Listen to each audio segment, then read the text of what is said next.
Hey, what's up, y'all? I'm enjoying I guess you can say, the first official day of my vacation. I got a whole week off. I should have had more, but I took some time off back during Passover, and so that left me but only left me with a week and 3 whole days. And I already spent those 3 days last week, Wednesday, Thursday, Friday. So I got today and the rest of the week off.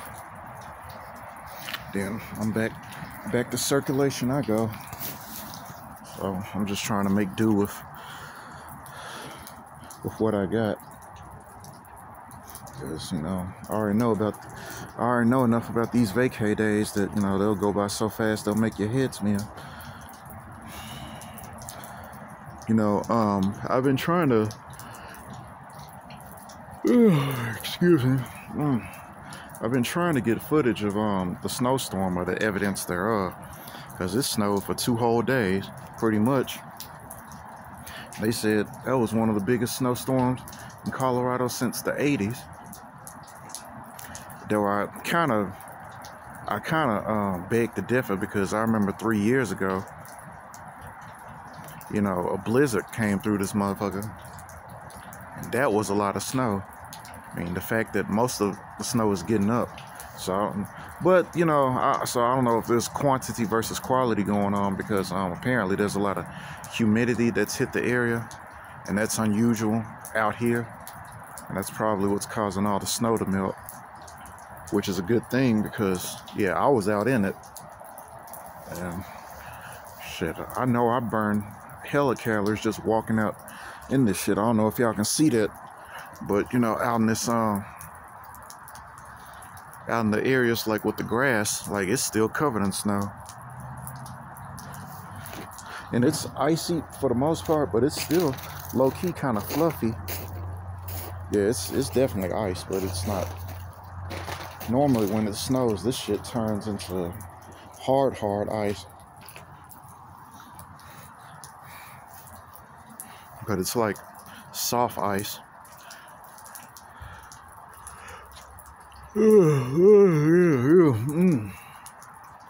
Y'all have to excuse me.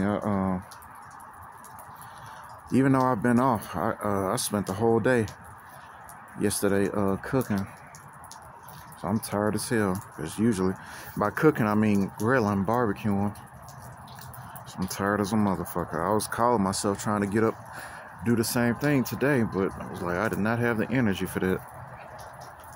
But hey, with any luck, that'll just mean that my jerk chicken will come out even better than it would have had I cooked it yesterday or today, because instead of 2 days that it's been sitting in that marinade that I got it in, that jerk marinade, now I got 3 days for it to sit in there. So that's even better, and it'll be even more tender. It'll be even more tender, and I dare say even more flavorful. I'm just amazed at, because my favorite chicken before I ran across jerk chicken was tandoori chicken, and I love. Again, forgive me, y'all. Just woke up. Couldn't get my black ass out of bed. I was so tired. Shit. But my favorite chicken was tandoori. So you can imagine my joy when I finally discovered the ingredients, and this was back in Memphis, to how to make tandoori chicken myself. But with the spices and the food coloring, because you definitely want to add red food coloring to it, just to give it its look. But given the fact that I've been eating tandoori chicken since I was 18, I'm starting to think that it's starting to finally lose novelty. Whereas jerk chicken, I've been eating for probably 3 years now. Probably 3 years I've been doing jerk chicken. I want to say at the very least 2. And that's something that I just learned on YouTube University as far as how to make. Just like with sweet and sour chicken, I had to learn how to make that online.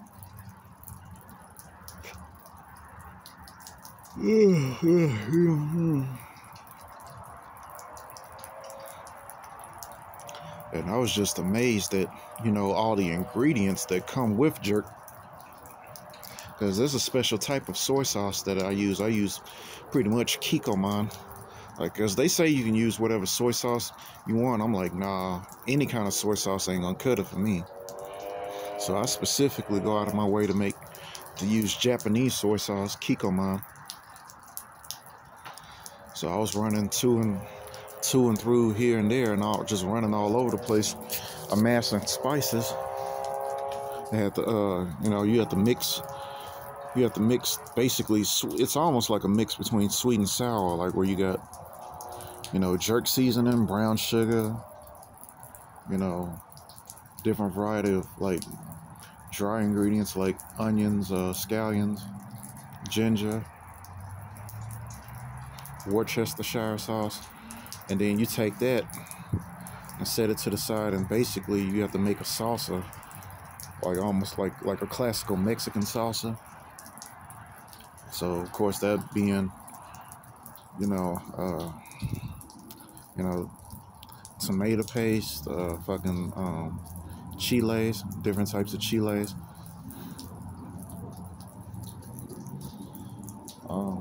black pepper, salt, of course, and some cooking wine. You mix them shits together, and there's your jerk marinade. And also, to thicken it, I put cornstarch slurry in it. So yeah, tomorrow should be some good eating. And I've been made some rice and peas, which reminds me. Speaking of Jamaican food, I know I'm kind of going on a tangent, but let me spend a little time talking fucked up about certain Jamaicans who are pretty much saying that FBAs don't like Jamaican food.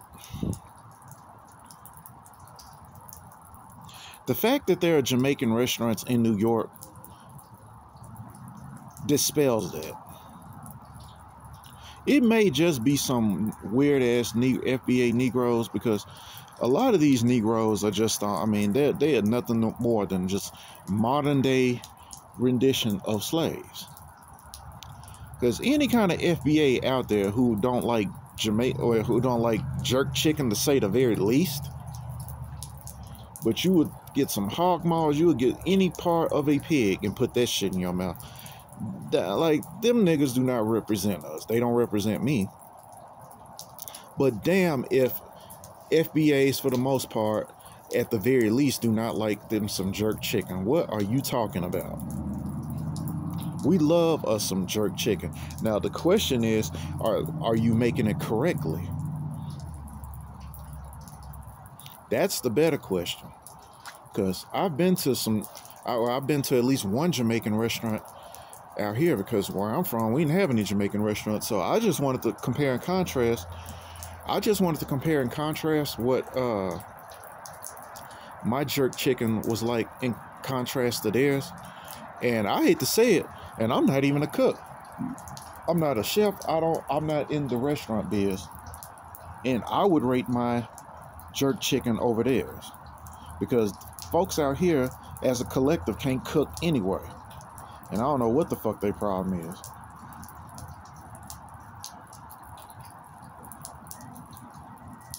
When it comes to that, these people just do not understand how to cook, how to tenderize meat, how to make certain curries and whatnot. Because I would say the best thing they had going was that because everything about that except maybe the jerk chicken was fucked up, and the curry goat maybe.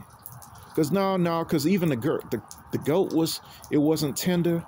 The oxtails wasn't tender. Because I was trying to get pretty much a synopsis of what Jamaican food is supposed to taste like. So I got some pretty classical dishes. I got oxtails, I got curried goat, and I got jerk chicken. And I would say the only thing that they got right out of that was probably the jerk chicken and the rice and peas. The rice and peas were good. But no, I say that to say that it ain't so much that. And you already know FBAs are gonna be funny style towards foods that don't fit into the classic soul foods. You already know FBAs are gonna be funny style just looking at the shit, just from the presentation. Shit, you can just ask the Chinese what the Chinese had to go through before Negroes finally got on board and started eating some Chinese, albeit Chinese American food. I can only imagine what they had to go through before FBAs finally got accustomed to the idea of eating egg foo young and sweet and sour chicken.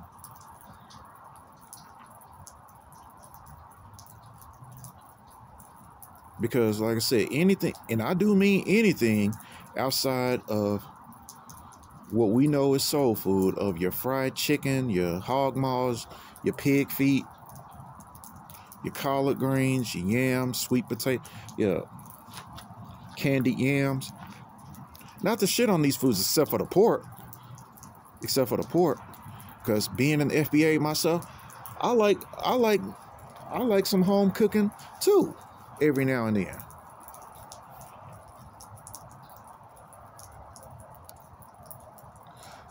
But I guess what sets me apart from the rest of most FBAs is the fact that I'm willing to try foods from other cultures, provided that they're kosher, provided they're not violating our dietary laws, which, by the way, all that pork does, all that shellfish does. Because I'm looking at a group of people who would rather eat chitlins than eat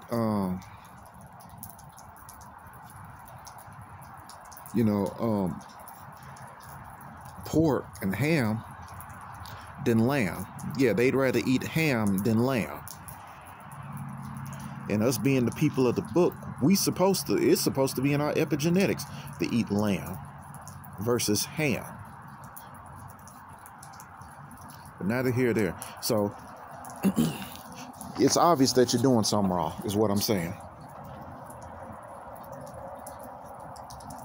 Because, like I said, FBAs, we ain't really big on stuff like African food, but when it comes to like Jamaican food, Caribbean food, the fact that most black people go down to the Caribbean, at the very least the Bahamas, that in and of itself should tell you.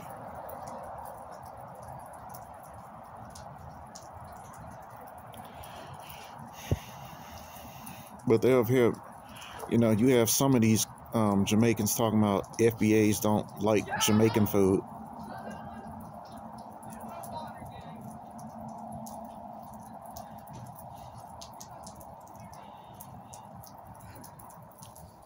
And I would tell them, and as well as anyone, that's cap. That is pure cap. Because if nothing else, if it ain't goat curry, if it ain't that sea moss or whatever that I want to say that a key fish or whatnot, at the very least, y'all should have our vote on the jerk chicken.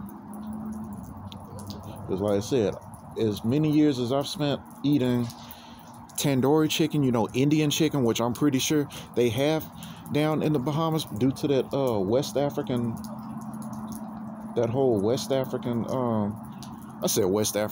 West Indian culture. I'm pretty sure they have that down there. I've stumbled across jerk chicken and, I've been an addict to it since. And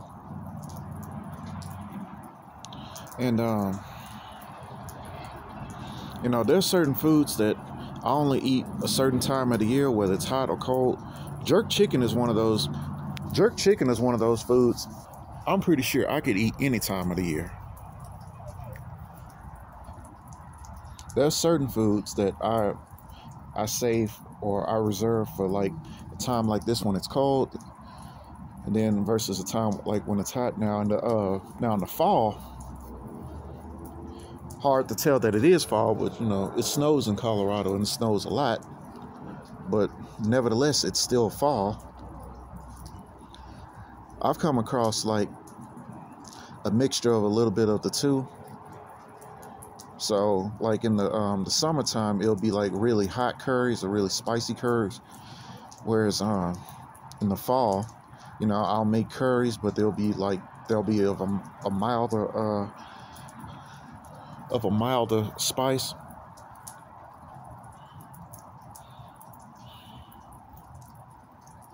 And then during the winter, I'll just pretty much go pan-European and pan-African. And I'll be up here making like ground nut soup and jollof.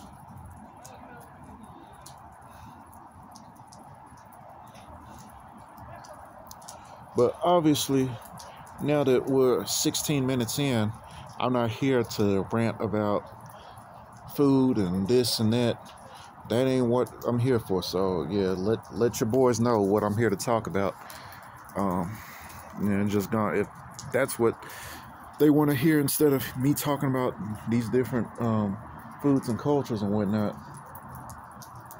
to go ahead and skip the 16, 17 minutes so that we can talk about what I'm here to talk about. Now that I'm finally gotten off this tangent. So, we're here to talk about the elections.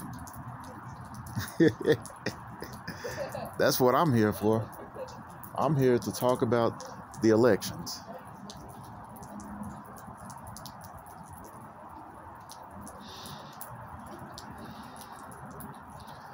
And all these goofy ass, garbage ass, entitled ass American broads crashing the fuck out.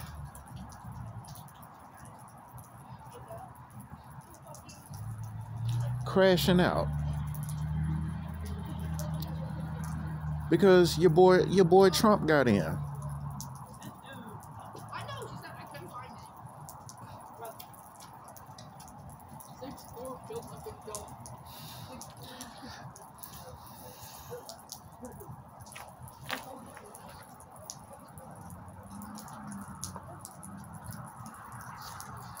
You have to excuse me, some of the local faggots were around.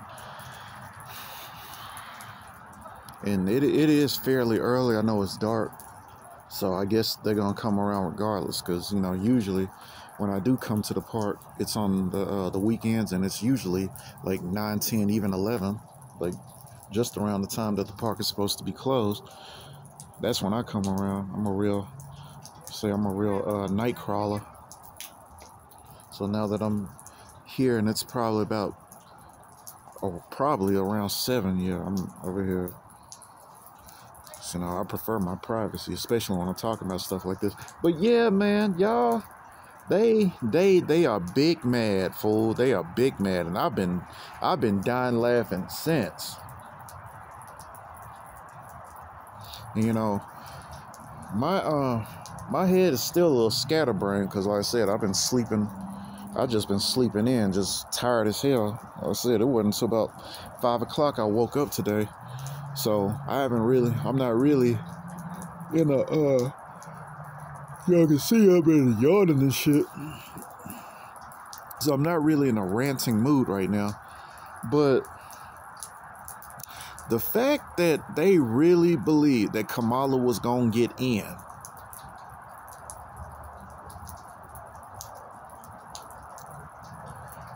the fact that they are angry with black men, and now apparently I'm hearing them blame white women.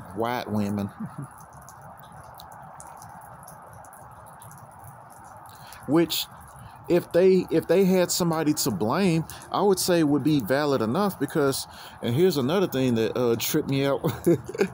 That had me dying laughing, was learning that the South, of all the other regions across the country, There was a little bit of hit or miss. Like there was some blue states here, some red there, but all of the South was red.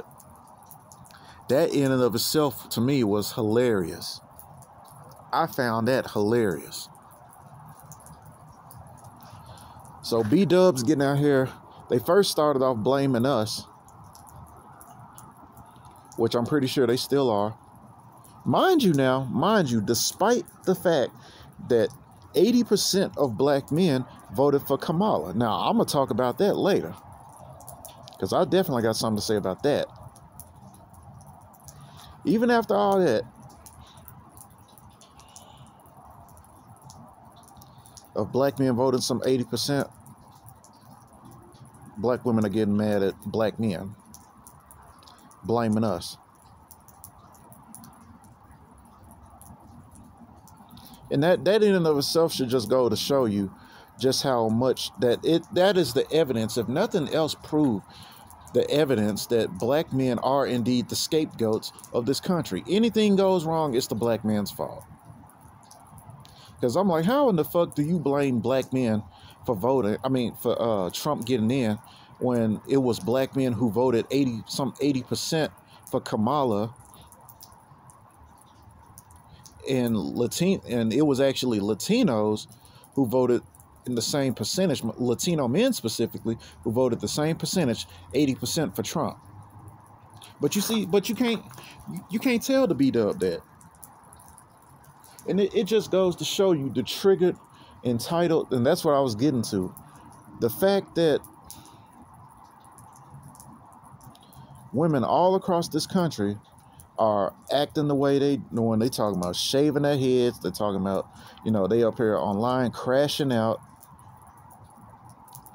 It just shows you, it shows us, it reveals to us the complete entitled nature of the American, of what I call the Babylonian woman.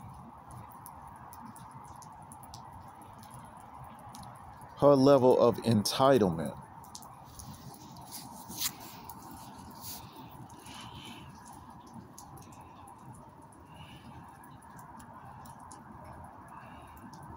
And black women are crashing out so much that not only are they blaming black men, they're blaming white women, which, like I said, might be a tad bit more valid, because, like I said, the South, the entirety of the South voted for Trump.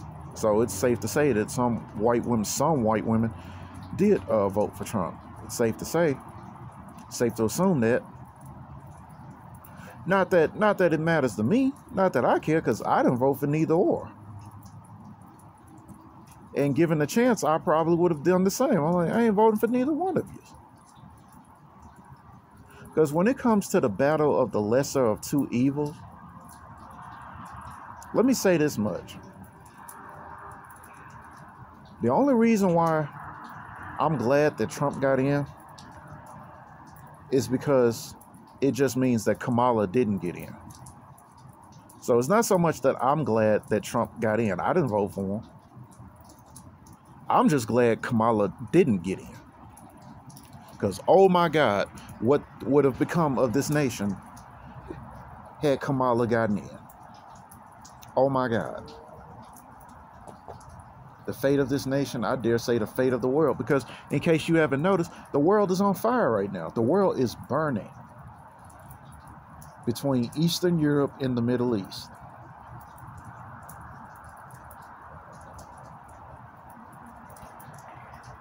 And with World War III on the horizon, if it hasn't begun, because I would dare say, it would seem to me, it's already begun. Shit. But with any hope, with any luck, Trump just might be able to do something about this. Before the nukes start getting launched.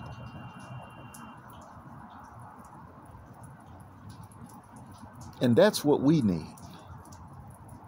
And women across this country having a whole hissy fit and temper tantrum because their benefits and set-asides and their excuses to be a bunch of lazy bums all of that bullshit be damned. Because that's what this is about. That is what this is about.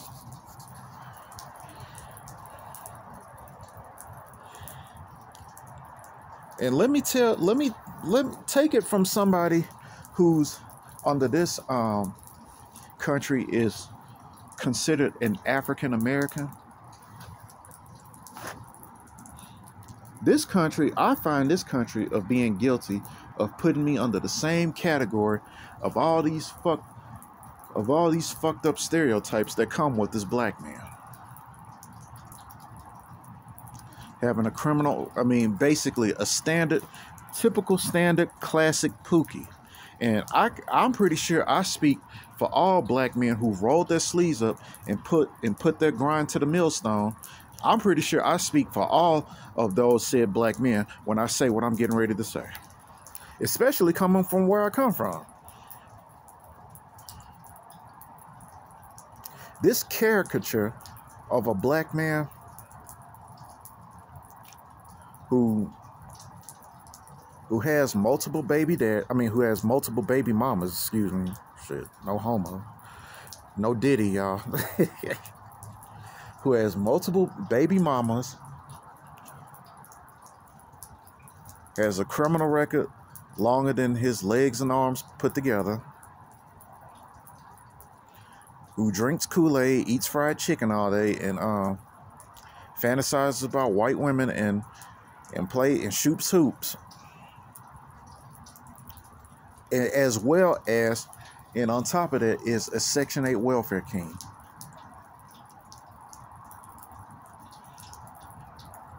That is a stereotype.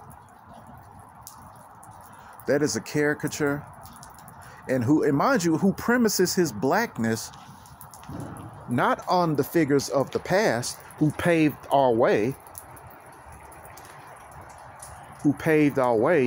like the Tuskegee Airmen, or, black men who had to get out here and basically show their ass to show that we just as good of whatever it is, like, during America's wars, like World War II and the Korean War and such.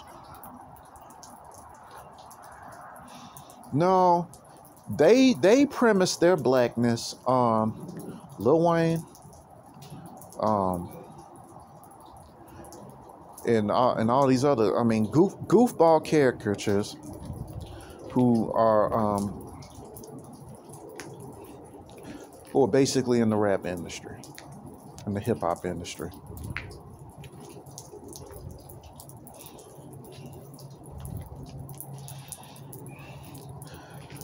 And with Trump getting in office,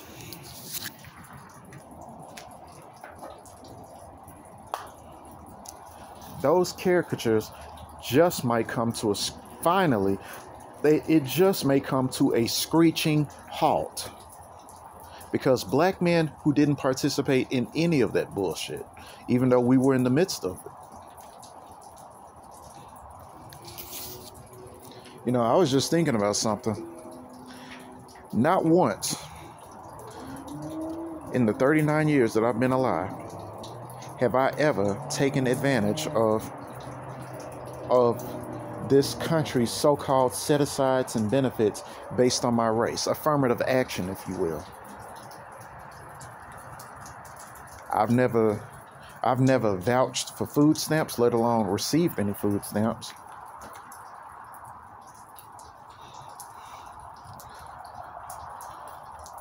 Hell, I've never even gotten any kind of quote-unquote scholarships specifically for African American men.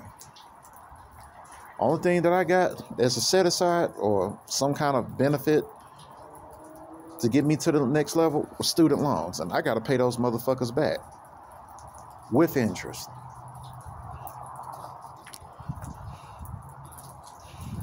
Never did EBT, never did Section 8, never.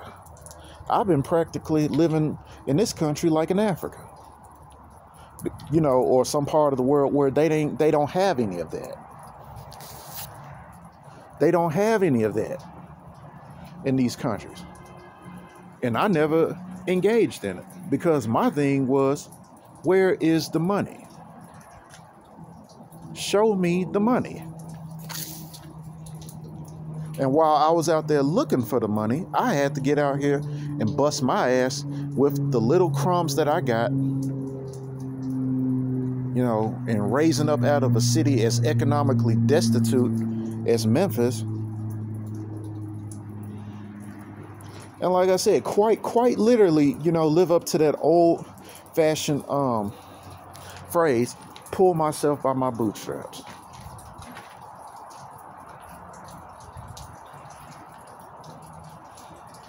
And, you know, I went to CU Denver campus last week, and I saw this opportunity. I guess you can call it an opportunity. I guess you can call it a scholarship. You know, it was like this PhD program.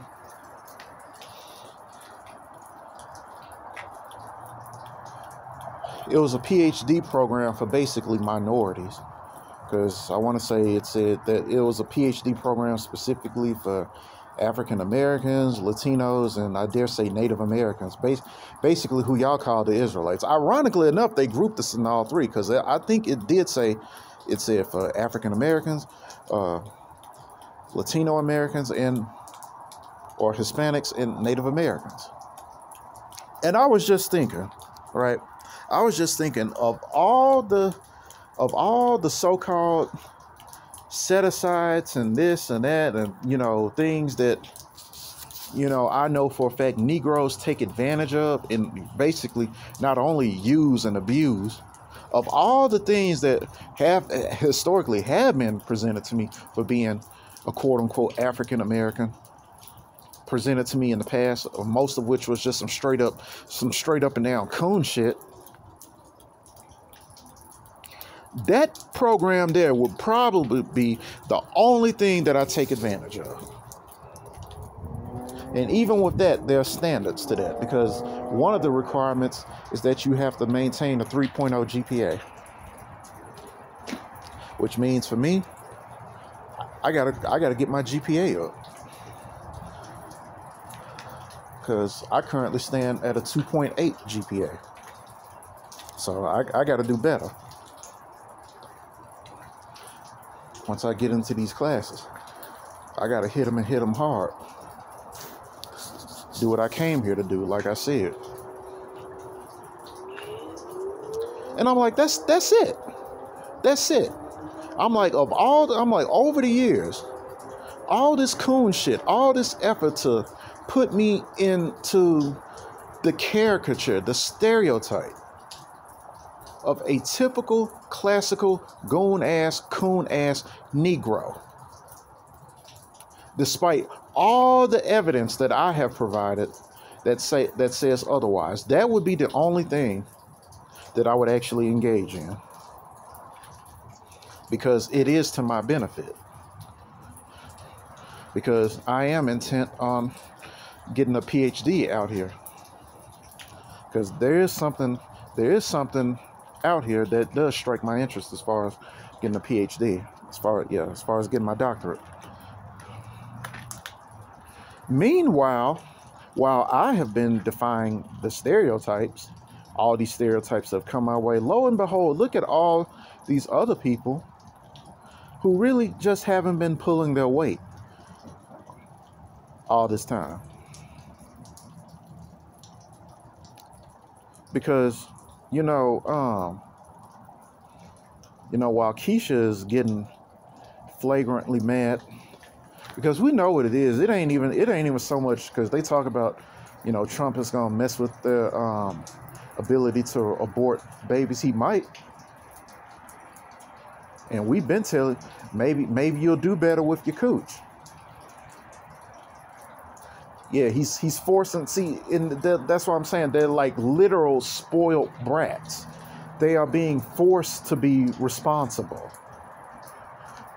They are being forced to be held accountable, because accountability is something that women just simply do not do. They are not good at that shit. And so just imagine how much higher that threshold is when it comes to American women.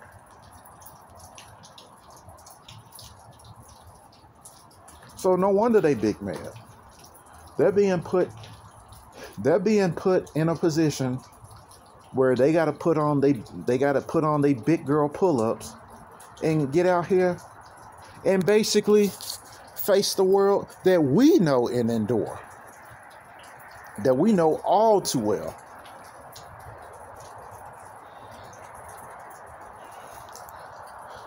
Because just imagine with me being the working man. This week, as well as last week, it's a foreign concept. It's a foreign concept being here at this park on Monday instead of being at my job. Know why? Because I spend 40 hours in the office. That's what I do until I work enough time and schedule, where the company tells me to take, some time off. In the meanwhile, I'm sitting up here trying to, figure out, it's like I guess you can almost say I'm just a busybody. The whole idea of just sitting on my ass and just sitting back, taking paychecks, taking this, taking that, whatever kind of benefits and set-asides that are set out for me for being a lazy bum, that's a foreign concept to me. But for them, this is their way of life. This is how they live. These people are quite literally losers. They were losers before Kamala campaigned for them. They were rooting for a loser. And then she walked off stage like a sore loser. Like it just hurt her heart. Like it just hurt her feelings that she didn't get to win the presidency. Just like a spoiled brat.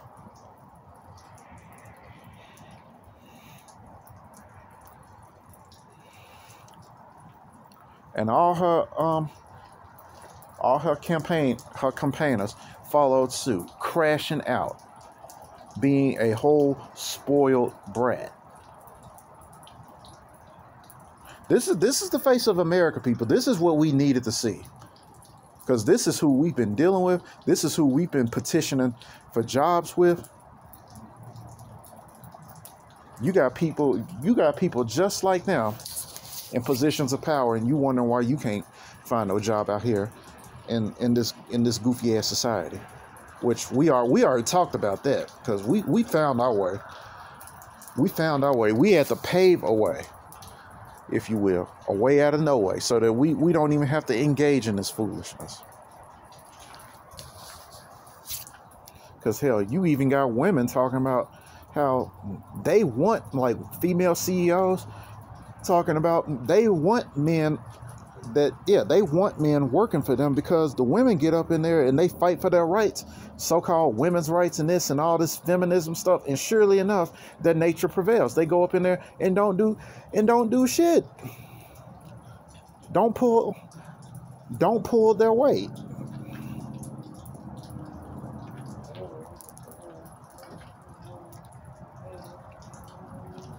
Meanwhile, black man, you were the thug.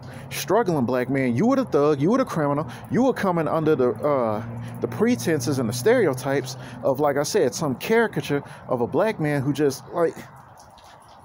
And like I said, your fruits bear out different. Am I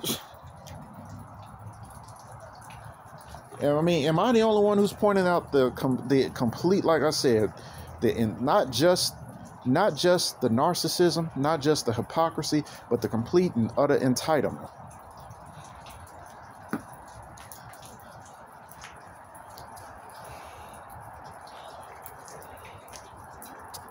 of these people.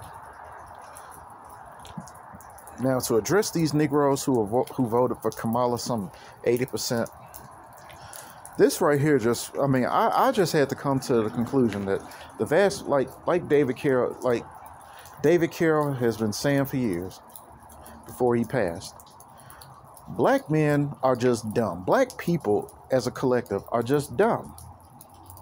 They're dumb. They're stupid. Because he used to talk about, even back during the Obama years, And he died, well, David Carroll, I believe, died in 2021. Yeah. So he was here during the Trump years, and he was here during when Biden got in. But, you know, he highlights, especially in his older videos, about Negroes whining and complaining about the conditions that are a direct end result of your Democratic Party. Yet, during election year, will go out and vote for that very same party that has been screwing them some 98%. Now, to apply this to Kamala,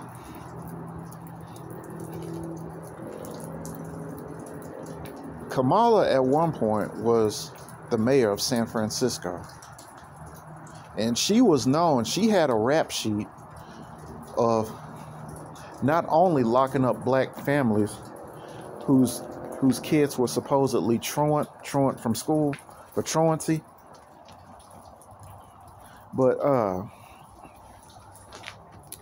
there have been several cases out there in San Francisco of black men just getting, you know, pulled over, locked up, accused of some crime that they only to find out that they were completely innocent years later. So they had to spend years in the pen for some crime that they didn't commit.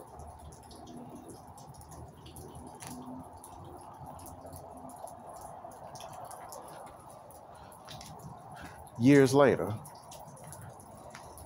That was under her watch.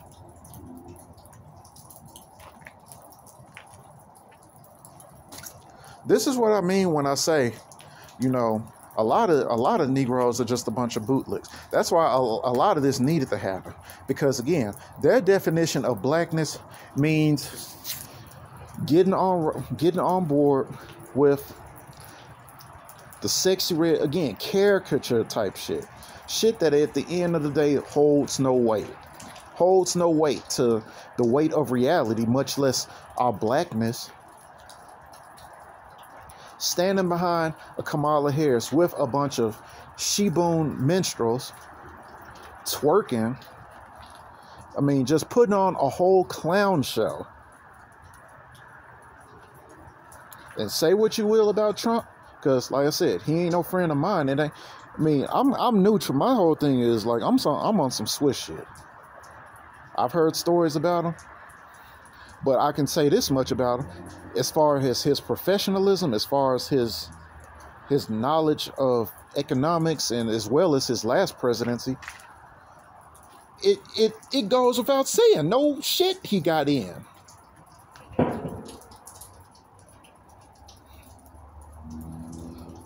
Because if he had no one else in this country, he had the backing of the South in its entirety, as well as parts of the Midwest, parts of the Mountain West.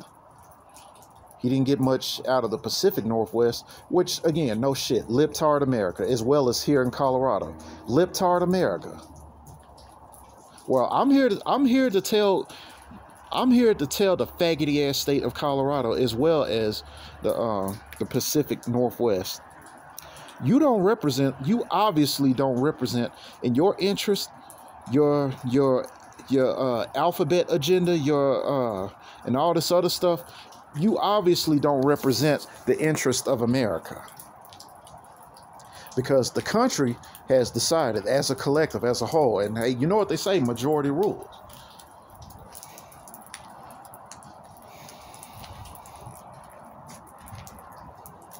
And like I said, I didn't vote for Trump, but if I were in a position where I had to pick the lesser of two evils, obviously I'm going to vote for Trump. Because Trump isn't going to bring any kind of foolishness anywhere as near as a damn Kamala. Kamala would have had us on the brink of World War III. Kamala would have had us invaded by a foreign power. by now. Kamala was locking innocent brothers like you and me up. Because I consider myself an innocent brother. I'm not guilty of any kind of crime. So when I see something like that, I see me being locked up and having to plead and fight for my innocence. And then be absolved of said crime years after the fact. So what you think? You really think I'm going to vote for somebody like that? And the fact that they still think that we would vote for someone like that, and the fact that y'all would vote for someone, it just goes to show why I just had to deviate from the overwhelming majority of Negroes.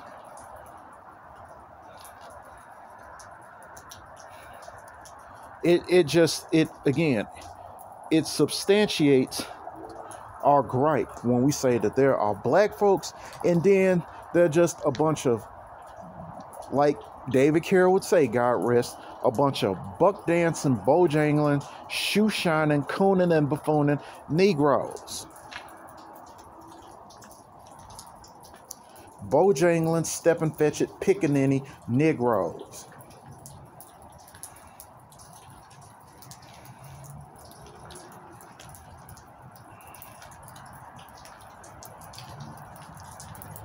There are brothers like me who get out here and got stripes.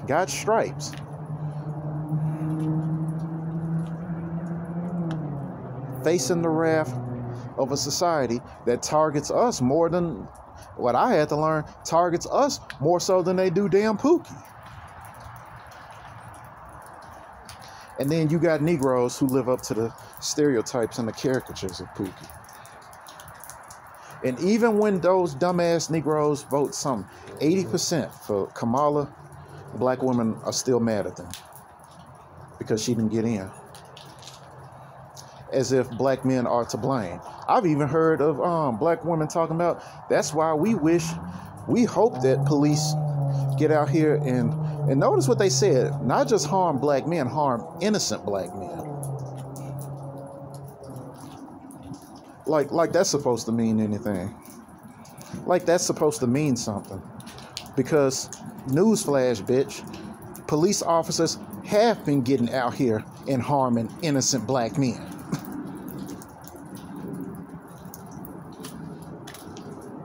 Stupid.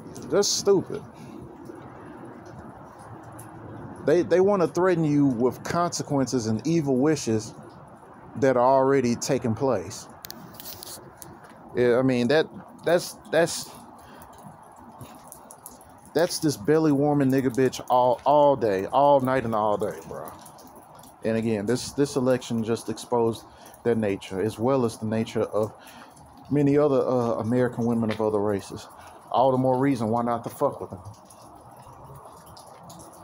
All the more reason to do passport bros. Whether you there for sex tourism or if you want to settle down and find the love of your life. Don't do that shit here. As long as you don't do it here.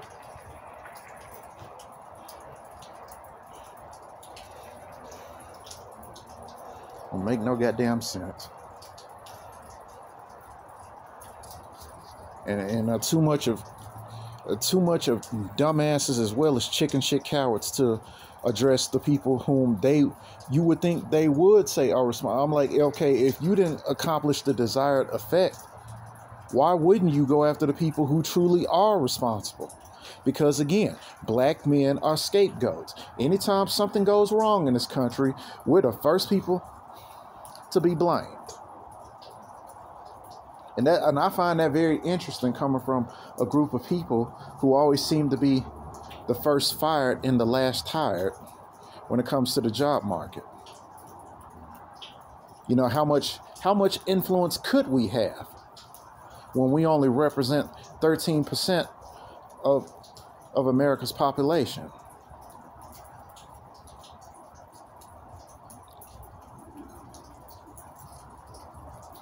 But does the B-Dub think of these things? Of course she doesn't. just like any other child. She wants her way, and God help us all if she doesn't get it.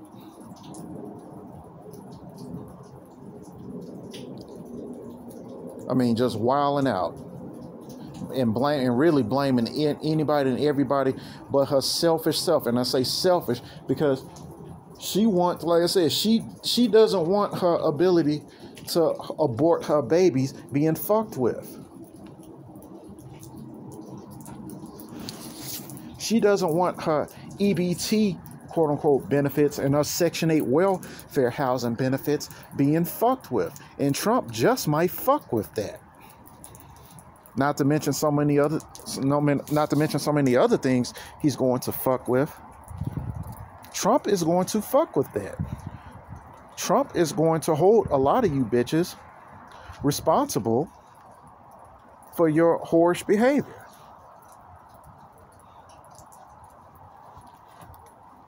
You get out here and Big Bro AC already talked about it.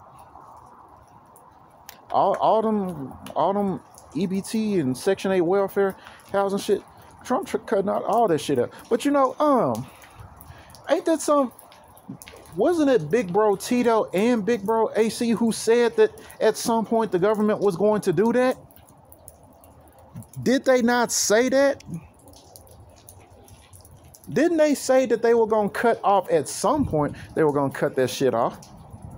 And the fact that you even had it, I mean, it served its purpose. It served its purpose because that was just the agenda they had to destroy the black community. And that's something they had. They've been had that shit. That shit was going on back in the 70s.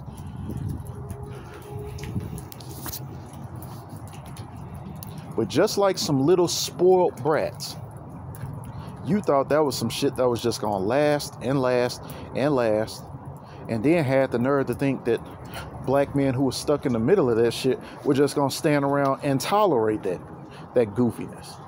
Because like I said, black men like me, we never had no kind of handouts like that. Maybe your pookies had, maybe them little bastard kids that are raised up and eventually end up turning a bunch of pookies and Glocktaviuses had that. We didn't have that. Black men of substance, we never had any of that. We never engaged in any of that. And then what fucks me up is that we're supposed to, like, no, I can't even express it, because the level of ridiculousness, I can't even verbalize it, because the level of ridiculousness that comes with this community, I mean, it's the very reason why I'm in Colorado. It's the very reason why I'm in Colorado. Had to get away from that foolishness, and now I'm in a libtard state, who are with a bunch of faggots who think who are just as entitled. Who are just as entitled.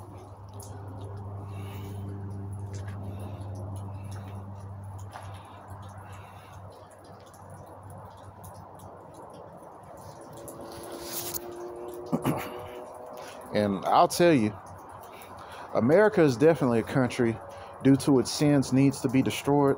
But I'll tell you, these libtards, they'll destroy it way quicker than we ever could or would. It just might be our inactivity that ends up destroying this country. And it's not because we harbor such a hatred, just original, even though, like I said, America's sins, have reached up to the heavens, no doubt. But not even that. It's because we're trying to build among a bunch of retards who just,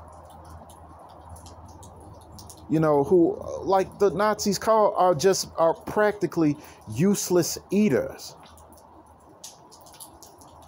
And you can't have a city. You can't have a domain where you got people grinding to the millstone right next to a bunch of useless eaters who ain't carrying their own weight, who ain't pulling their own weight. There has to be a separation. There has to be a separation of wheat from tare, or wheat from the shaft.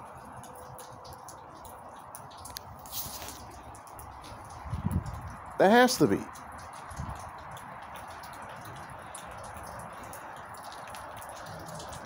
Otherwise, I mean, either way, it's going to be a hot mess if there's more tares than wheat or more shaft than wheat.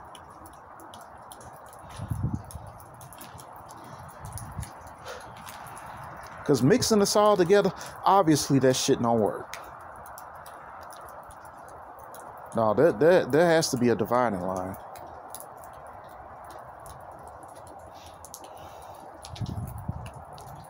And you know that tells me, you know what that tells me? That tells me a little bit about Colorado and where I stand. You know, with my current state. Because, you know, within the 7 years that I've been here in Denver, it tells me, because I raised the question back in Memphis if I should either move to Denver or Boulder. Well, in order to get to where I'm trying to go, which is CU Boulder, it's obvious I got to go through Denver because I've been here in Denver 7 years. And Denver has shown me its natural ass, quite literally. It's made an effort to show me its ass as if it was trying to prove something just so that I can get up here and talk fucked up about Denver. Just so that I can have the evidence to sit up here and talk fucked up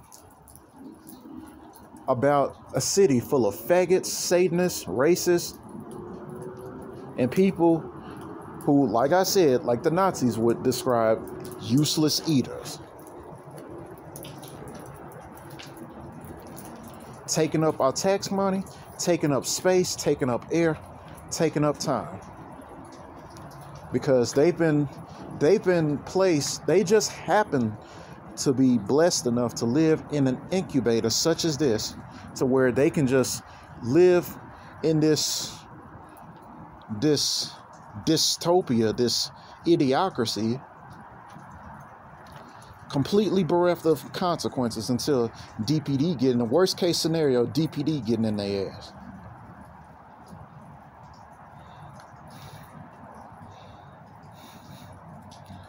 And you know what that told me? When it's time, at some point, it's going to be time for me to set my baggage for exile yet again. At some point, for me to do what I'm trying to do, I'm gonna have to find a way to get to Boulder. Not Longmont, not any of it, not Louisville, not any of these of Boulder suburbs, Boulder. I'm just gonna have to make that move to Boulder when the time is right, because obviously that time ain't here now. But when the time is right, I'm gonna have to just move to Boulder.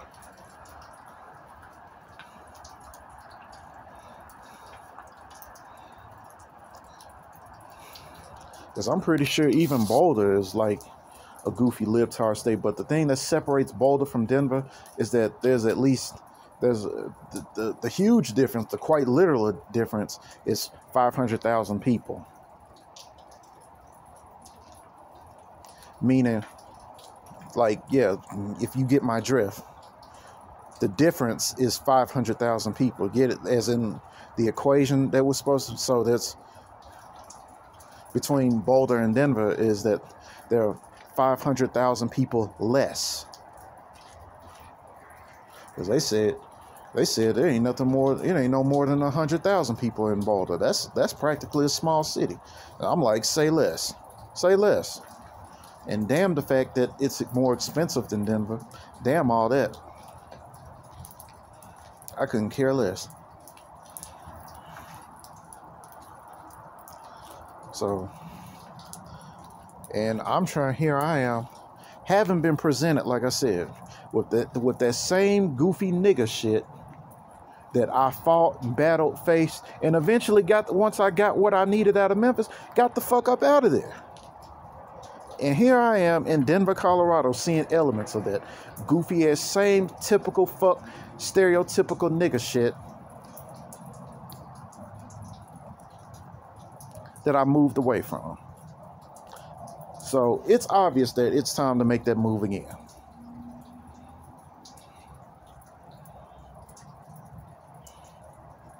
at least I'm in a position, at least I'm in a situation where I can take advantage of the elements and, you know, the things that I have and things that I need, so that I can make that move, so I can raise up and move to a place like Boulder and hope for the best.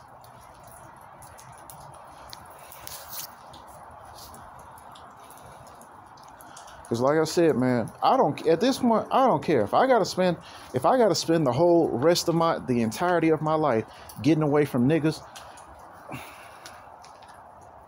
then so help me God. Because, you know, even way back in the day, and here's another element that a lot of people don't talk about when it comes to real estate and like the early stages of like redlining and gentrification. Those brothers and sisters had, like, say back in the 30s, 40s, 50s, and so on and so forth, and even probably even as early as the 20s, when basically black folks were all huddled together, stuck with each other. They were going through this.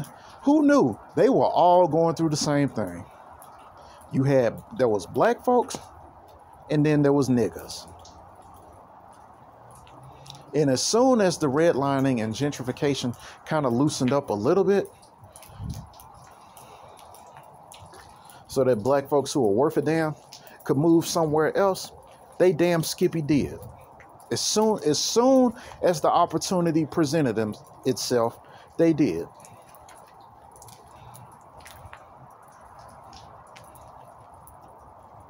History's repeating itself.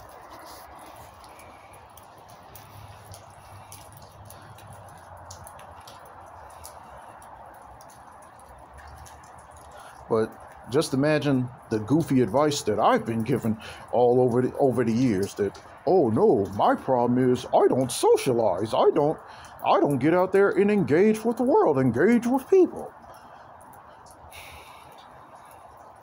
In other words, I don't engage in a clown-ass society that's literally full of clown-ass niggas and clown-ass bitches, literally destroying themselves and everything and everyone around them.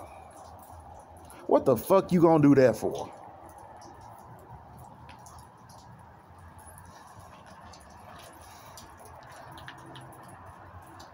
I mean, advice that's about as asinine as saying that I should be out here dealing with a group of people knowing damn well they got it out for black folks. Just off the strength of that alone. Damn the fact that and usually what I've noticed too, amongst these so-called racist ass folks, these people tend to gravitate more so towards Pookie and Ray Ray than us, because they know that Pookie and Ray Ray is in that whole Keisha culture are in no financial position to be or in no kind of position really to be competing with them scholastically, economically. That's their definition of quote unquote diversity, where I hang around you, but scholastically, economically, financially, I'm in a higher position than you. So basically, I'm better than you. So you're like a token Negro pet, basically.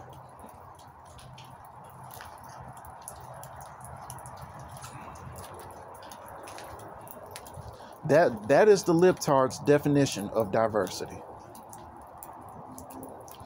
Because at the end of the day, we live over here, you gotta go back over there, the Section 8 welfare land, and live there.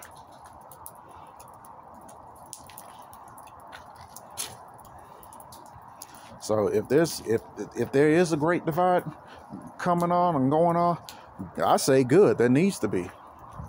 Not just amongst the races, not just amongst black and white and Asian and Latino and all that, no. But amongst the mentality. Amongst the mentalities they're in. If you a racist who got it out for black folk, specifically just for them being black, you damn right I don't need to be over there. Because your issue with me at the end of the day is because I'm black. And that's not a cop-out. That's not an excuse. That's the truth. You just don't like black people. And worse than that, you don't like black people who are in competition with you, who aren't living up to the caricatures and the stereotypes. You hate those kind of black people. Is it any wonder that America has fought so hard for those stereotypes? Because we just some dumb niggas who don't see it for what it is. We don't see the banana in the tailpipe for what it is and just engage in it, right? You hate niggas like us. But on that same token, the niggas who do engage in it, there needs to be a separation among us too. Because I'm thinking, I grew up in this so-called black community. And from the looks of it, not only is it not getting any better, it's getting eons worse. And not only is it getting worse, it's getting weird. The community basically then turned gay on a nigga. It has. Because, I don't do a whole lot of TV. But when I do look at like VH1 and MTV and stuff like that, everybody's, they turning into punks. And, that's something that's been going on. That's what they tried to make us out of, punks, sissies. But they was all over the place. One minute they wanted us to be on some Pac shit. 1 minute, and a lot of times they was coming at us with, not that we were doing this shit. I'm just saying that's what they was coming at us with.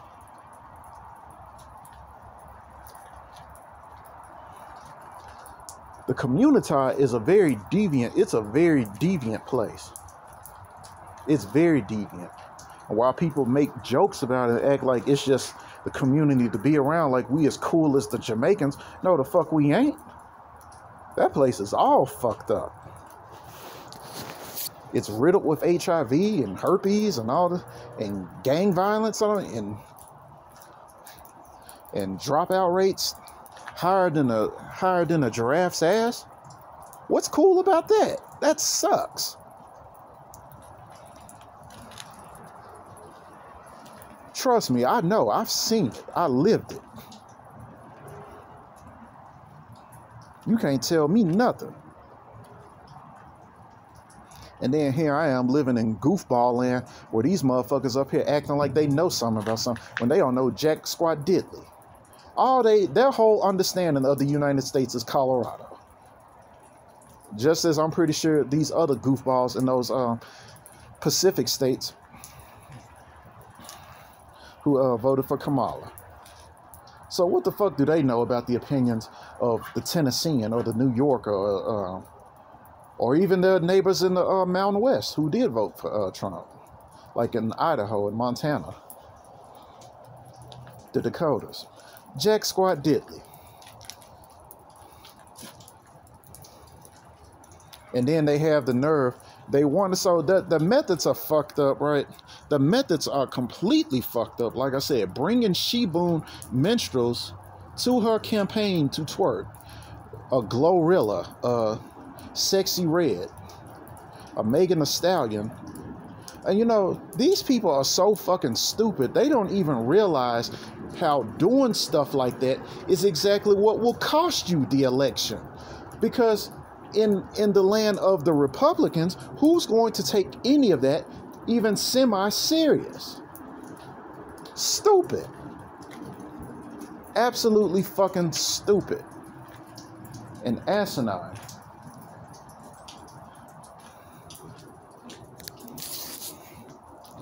Clown world, bro. Libtardville. No. You saw a woman, and not only did you see a woman, you saw a black woman, basically Obama 2.0 with a vagina. So just off the strength of that alone, she was supposed to have gotten in because you wanted her in. Didn't know nothing about our policies, didn't give a fuck about our past, because, hey, it didn't pertain to you. What do you care about innocent black men getting locked the fuck up? And then these dumbass niggas getting out here voting for it anyway. like a whole dumbass.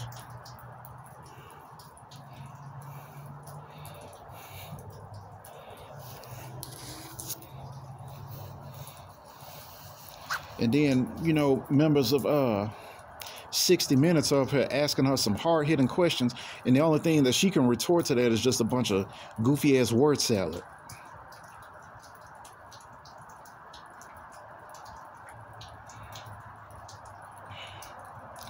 It's just like a feminist. Just like a feminist. You want the position, you want the power, but you don't want the responsibility.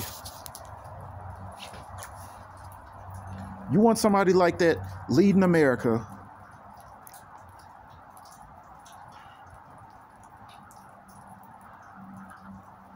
knowing damn well she is less than qualified to do so, less than qualified to do anything about these two wars that are taking place out there in the world, over in Ukraine and Israel, or really the Gaza, and not holding Russia as well as Israel accountable for doing the fuck shit they've been doing to Ukraine and the Gaza. For all you know and for all you care, them niggas can die and get invaded or have whatever the fuck happens. As long as you have your benefits and set-asides, you damn fooled you.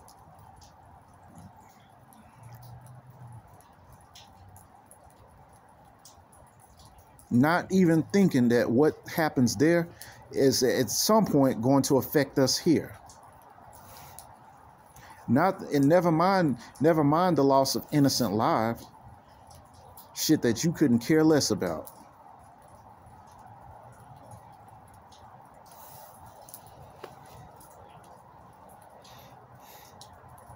What's Kamala gonna do about that?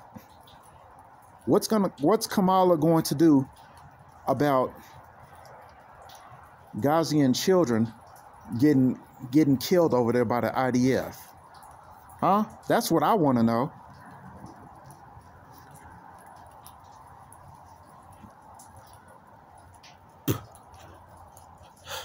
What's Kamala gonna do about our reparations? And the better question is, what's Trump gonna do about our reparations? Because I'm for reparations. You damn Skippy. After the hell that not only our ancestors went through, what we went through.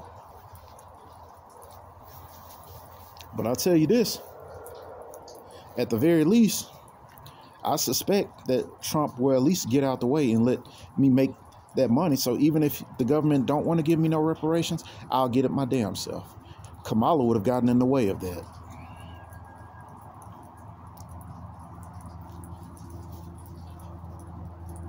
Because you dumbass niggas, you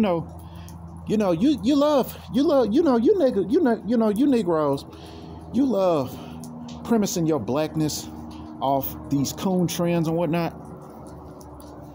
But if you really were some so quote unquote pro-blacks, you would know, first of all, you would have been readers. You would have had to read, and that's something that you niggas don't do. You don't read. You're illiterate. Your schools are worse than ever before, even when I was going to school. And it was bad then. It was bad in the 80s. And it's gotten worse. It's gotten worse than that East High School off of Lean On Me from back in the 80s, where you just had a bunch of unruly black bastard sons and daughters who turned that whole foundation of that school into a complete nightmare. I know the story of that because I went to a school like that for 2 years. And guess what I did? Soon as I had the bid out, I went to another school that was number one in it. So I went from a school that was at the bottom of the barrel in the city to a school, for a public school too, that was number one in the city. And I guess that's just going to be my legacy. Even on the collegiate level, going from the University of Memphis to the University of Colorado at Denver to the University of Colorado at Boulder. Because these dickheads have not made it and refused to make it. Have refused to recognize, despite all the independent evidence, that that the caricatures, the stereotypes, and all this goofy fuck shit that's supposed to represent me in my interest do not represent me in my interest. They just don't.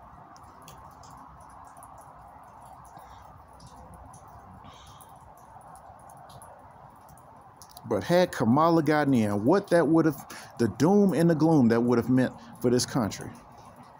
And by the time you even recognized it, it would have been too little too late. Because it's bad enough we all got all these weird, like, it's gotten weird. The she-bones, the he-she, between the she-bones and the he-she's and all this other stuff. And foreigners who are not only racist towards us, really, who got it out for America, who again want to destroy America, but want to eat off of its back. Kamala would have brought that over here. There was talk about Kamala bringing some 50, anywhere from, about 50,000 Hindus.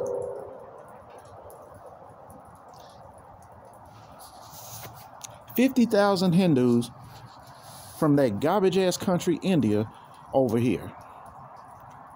Or was it 500,000? I lost count. I miscount.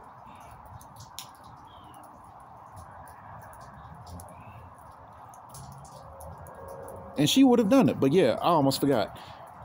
Yeah, about reading, and you Negroes not doing that, but yet you claiming blackness. You should have learned your lesson from Obama, who too is a mulatto.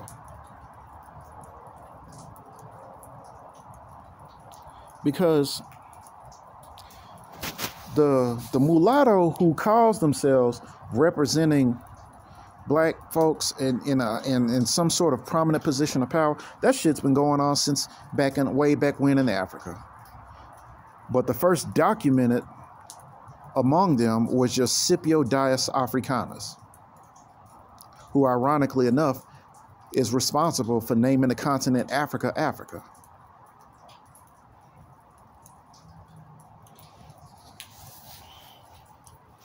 If you Negroes had any idea of what it means to be black instead of following the trends of blackness via some of the most ratchet pieces of dog shit permeating these United States, coming out of goofball Democrat cities like I had to run up out of, like a Glorilla, as well as a Sexy Red and a Megan Thee Stallion, getting up there twerking, having her Negro minions up there twerking on this mulatto's behalf, who conveniently is black when she needs to be black and Indian when she needs to be Indian.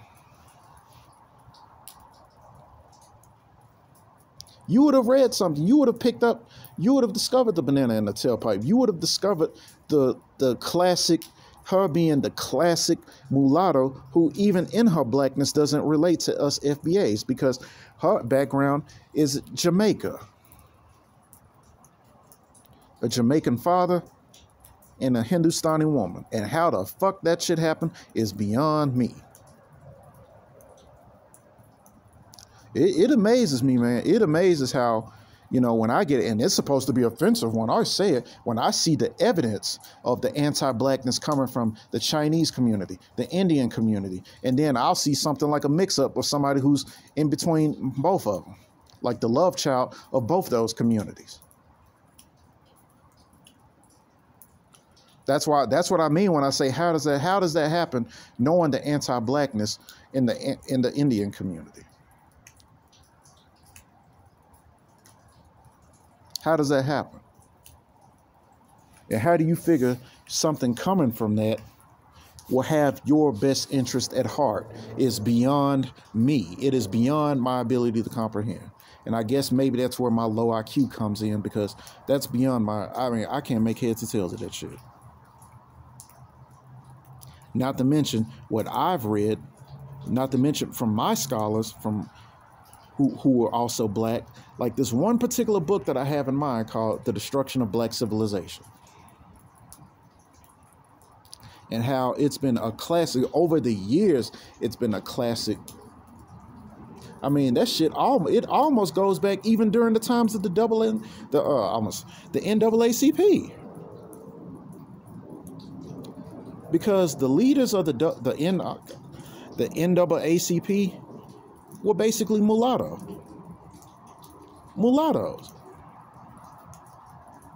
That's where you got that paper bag club from, like all that shit that they had down in where you had to be light bright, it wasn't good enough not only to be just some light-skinned Negro, you had to be light bright, damn near white to be a member of that group. Again, representing black folk.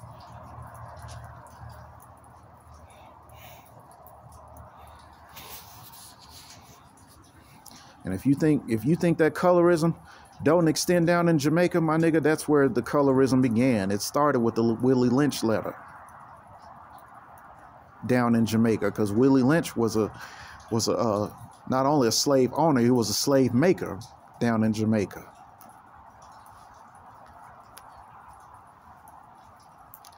And you Negroes are supposed to fall for that. You Negroes call that your representative. Some half-breed. And that's why I'm saying you niggas are such hypocrites that you always giving people who do not represent us, who don't know nothing about us, who ain't like us, a pass because they look like you. But you will go out of your way to question and challenge my blackness. The fact that you react to me the way you react to me is evidence of my blackness. The fact that America reacts to me the way it reacts to me is evidence of my blackness. How many more receipts do you need? Calling yourself trying to substantiate my blackness, all the while giving a pass to a woman who calls herself washing collard greens in a bathtub.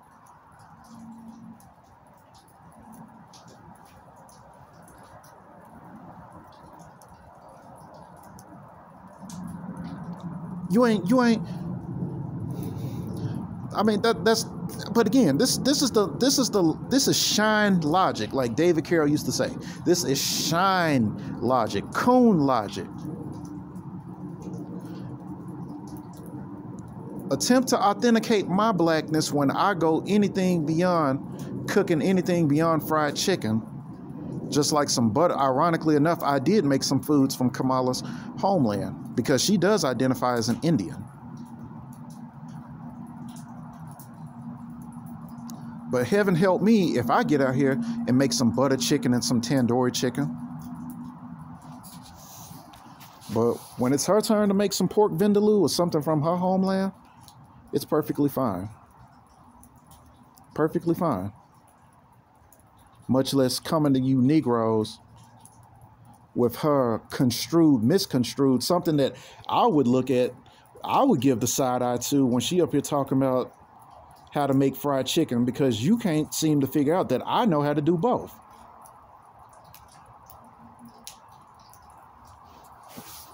I can make vindaloo curry as well as I can make fried chicken. I can make butter chicken as well as make fried chicken. And believe me, I'm not going to put the spices in the oil while it's boiling. That's something I'm not going to do. No, I'm going to, when it comes to fried chicken, I'm going to lather it in some butter, let it marinate in some buttermilk overnight. Then when I'm ready for it, have a bowl of flour. Then put the spices in it. Then put it in some egg wash. Put it in some flour again. And if I really want it crispy, add some cornstarch in that flour.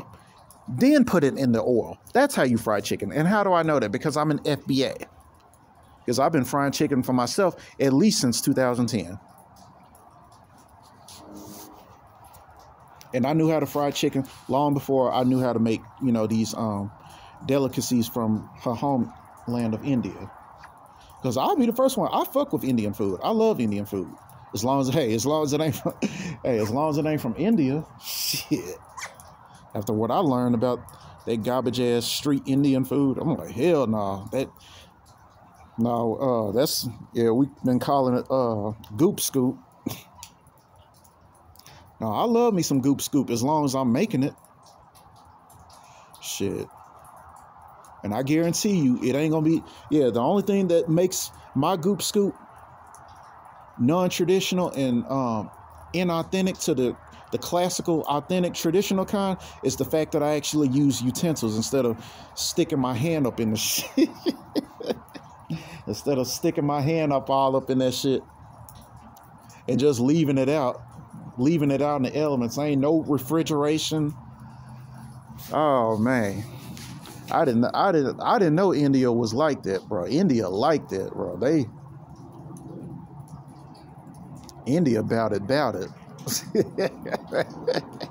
With all that uncleanliness and unsanitary shit.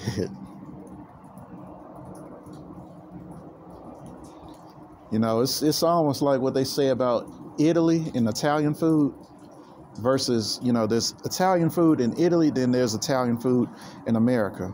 And some of the best renditions of Italian food will most likely be found here in America, because Americans as a collective do fuck with Italian food. I mean, it goes without saying.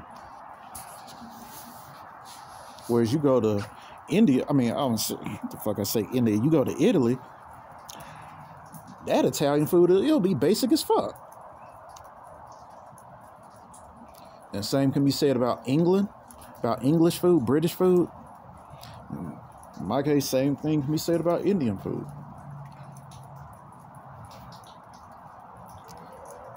I wouldn't set foot in no garbage ass Indian restaurant here. But I'll make me, you know, being clean, using utensils and refrigerating the shit and freezing it after the fact. I promise you, that'll be some of the best curry, some of the best biryani you ever had, some of the best Goop Scoop you ever had. From my kitchen. And hey, you have the option. You have the option of Goop Scoop and fried chicken. And collard greens. That ain't gonna be washing in no damn bathtub. But that's what these people do. People who have no understanding, like particularly like these mulattoes. Because even in Obama's case, Obama had a better understanding of Negroes better than Kamala, because he apparently grew up on the south side of Chicago. So he had a better stance as far as catering to the black community when it comes to trying to relate to us. Like our culture, if you will. Because which in and of itself is very denigrating and very condescending and very patronizing. It would be just like me going to the Chinese community with leading with egg rolls, with egg foo young, and same with the Indian community. Leading, going over there, leading with my Hindi, my Telugu, and the understanding thereof, Malayalam, Punjabi, and my ability to make Goop Scoop.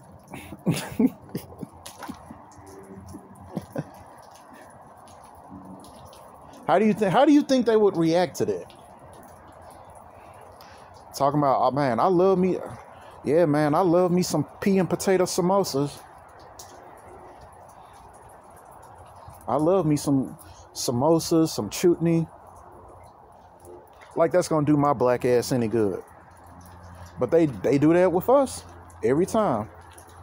Every time. And that in and of itself is reason alone why I would pick Trump over a Kamala. Somebody who's not placating to the stereotypes in an effort to get me to relate to them. Like, oh shit, dog, man, Kamala, man, she eat fried chicken, dog, you know what I'm saying, man, shit, we need to invite her to the cookout. You know what I'm talking about? Doing that goofy shit. That might work with these dumbass buck dancing, bojangling, stepping, fetching, pickaninny Negroes. That's not gonna work with brothers like me, though. I'm sorry. You can't be leading with catfish and hush puppies and other elements of soul food trying to get me to vote for you. You can't be coming into our spaces like the barbershop, gaslighting us and manipulating us into voting for you. It don't work like that, dude. You have to have something genuine to offer us. And if I were going to cater to any kind of community, as if I would, the last thing that I would be doing is going up into the Vietnamese community, talking about some chayo, and I got some chayo, some Nimron, some banh mi. So vote for me. Last thing I will be doing is going up to the Filipino community with some goddamn lumpia and some damn adobo chicken.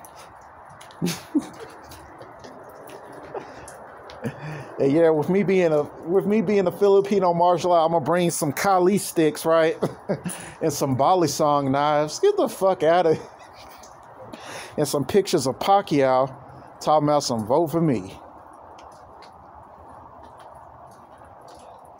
Anything I gotta say to them folks, I'm gonna say it with a purpose. And I'll be damned if I'm gonna be bringing elements of their culture with them.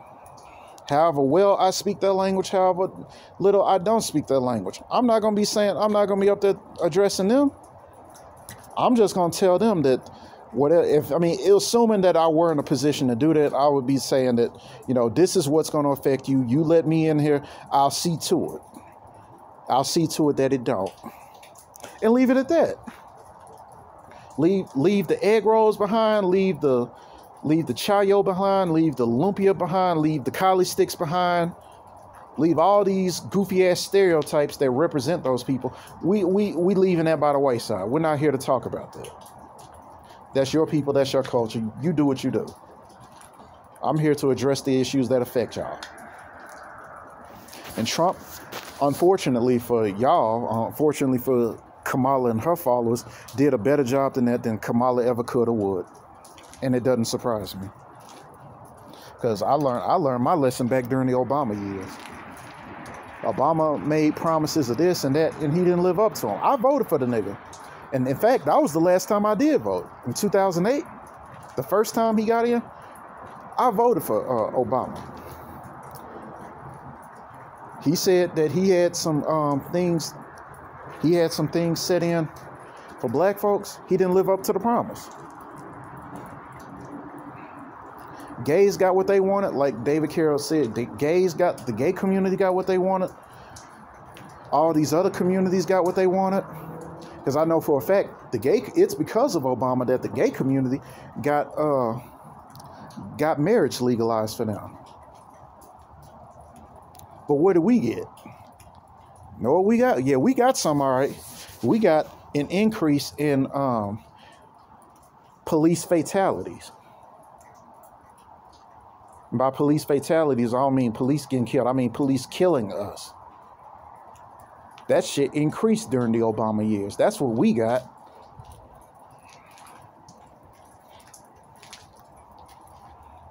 So who am I to listen to a charlatan like Obama telling us, and then having the audacity to come into our spaces like the barbershop, telling us to vote for the female version of him, who doesn't even have a rhyme or a clue how to even cater to us. And when she does cater to us using the classical stereotypes, they're all goofed up. She might as well have been like Tariq says about how some white folks are when they come to us. She might as well just came to us with some old, blaxploitation caricatures from the 70s. Like, what's that fool, like Black Dynamite or something? Like, y'all gonna have to take me. She got her little sister girl accent, trying to show how down she is. Just a clown. A whole clown. A fucking goofball. So I say that in and of itself, the fact that she disrespected us like that in and of itself is what she get. Then she gonna get up here and walk off like a sore loser.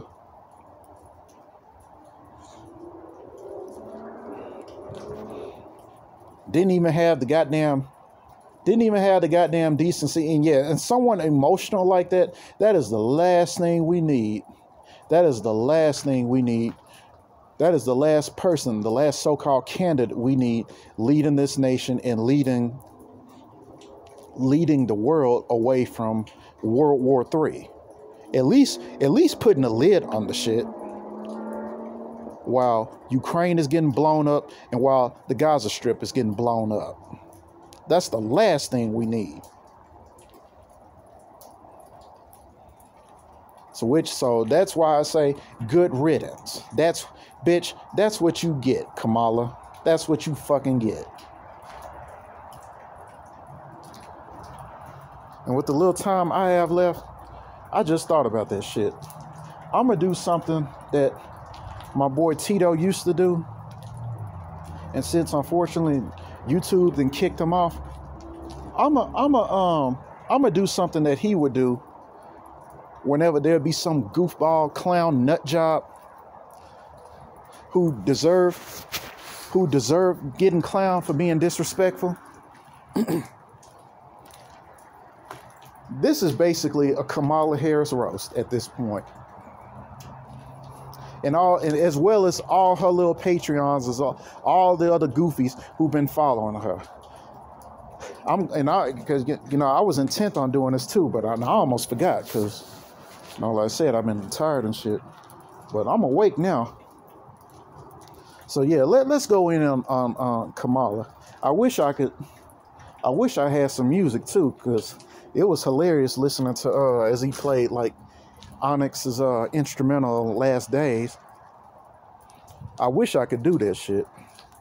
Have some music in the background while roasting this goofy mulatto. One day I'm black when I want to be or when I need to be, and one day I'm Indian when I need to be, bitch. Because it's black, in case you haven't noticed, in case any of you haven't noticed, we black folks, we ain't got the option to be on some chameleon shit. We don't have the option to shapeshift. We were born black, we gonna die black. And everything that comes with that foolishness. Everything that comes with that foolishness, we just have to endure as black folk. Including these goofy ass Negroes.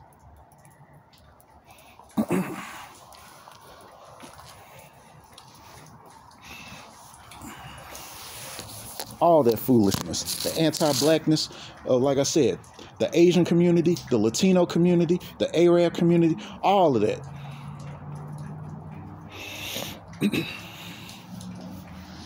That's our plight. We don't get to be Indian. As if that would be a step up, but I'm just saying. We don't get to be Indian. Kamala, don't ever disrespect me. Don't ever disrespect me talking about getting me to vote for your Hindustani ass when you were solely responsible for locking innocent black men up. If it was just regular, if it was Glocktavius and Pookie, I wouldn't even be making a ruckus about it. Because I'm all about locking them niggas up. Because they part of the system. Don't you ever disrespect me like that. Kamala, don't you ever disrespect me up here trying to be the president of the United States when you look and sound like a whole goblin. Like, your whole face look like a Halloween costume with your goblin looking ass. With your witch cackling ass. Don't you ever disrespect me like that. Don't you ever disrespect me sending your boy Obama, which is basically the male version of you, coming into our spaces gaslighting to vote for you. Don't you ever disrespect me like that. Don't you ever disrespect me talking about some being a president, but then when you lose, you walk off like a sore loser at a spelling bee. Don't you ever disrespect me like that. And don't you ever disrespect this country like that. Fuck wrong with you.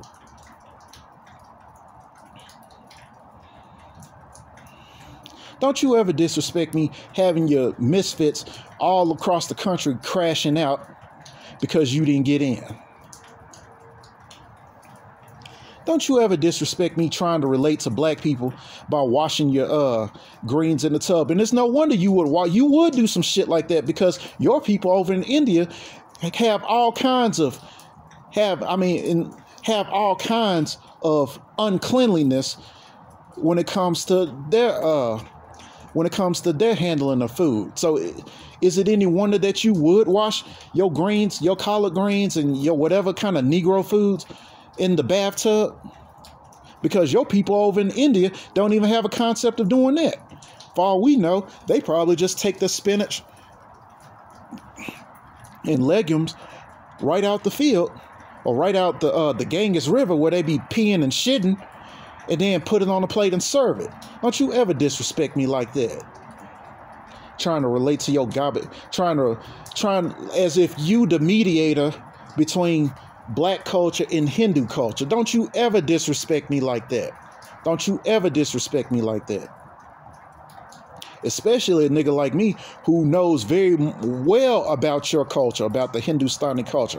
Bitch, I know more languages from Hindustan than you do. Do you speak Tamil? Do you speak Telugu? You probably don't even speak Hindi. And I would say, don't you ever disrespect me or the Hindu people calling yourself being a representative of them when you obviously don't know shit about them. Besides, again, a bunch of cultural aspects about them, about cerise and pork vindaloo. I'm like, that all you got? That all you know about the mother of all nations? Or so they say it is. Because shit, India, bruh. I didn't realize how bad India was, how dirty India is, till I learned a little bit about the Ganges River. Till I learned a little bit about open defecation they got out there. And it was after I learned these things that I was kind of cool on Indian women, because again, I was being fed a mirage. I grew up having a whole fetish for Indian women. When I talked about Asian fetish, that's what I was talking about. If I ever did have an Asian fetish, it would be towards the females of India, the women of Hindustan. Now, I'm like, when it comes to Asian fetish, I might probably want to lean more towards Bangladesh, who again don't fuck with Indians like that, which once upon a time belonged to Hindustan, but broke off. And the fact that there's a section of India called West Bengal is prime proof of that. And the fact that Bangladesh as well as Nepal are completely autonomous from what we know today as India, as well as Pakistan are completely autonomous from what we know as India, is prime proof of that. Don't you ever disrespect me like that. Don't you ever disrespect me like that, Kamala. Fuck wrong with you. Don't you ever disrespect me like that.